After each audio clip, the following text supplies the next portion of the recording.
સ્વાગત છે। નસવાડી માર્ગ મકાન વિભાગના કામોમાં ભ્રષ્ટાચાર થતું હોવાની ફરિયાદને લઈ એક અરજદાર ભૂખ હડતાલ પર ઉતર્યા। નસવાડી માર્ગ મકાન વિભાગના કામોમાં ચાલતા ભ્રષ્ટાચાર વિરોધી ભૂખ હડતાલ।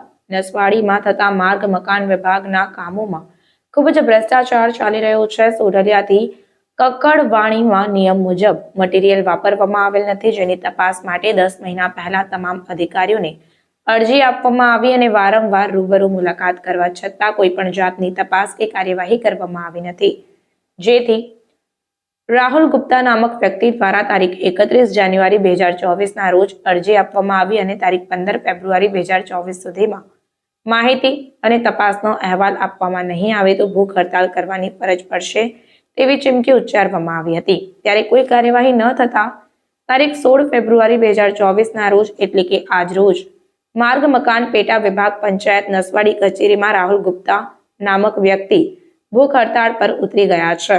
રાહુલ ગુપ્તા એક અખબારના તંત્રી અને માલિક છે।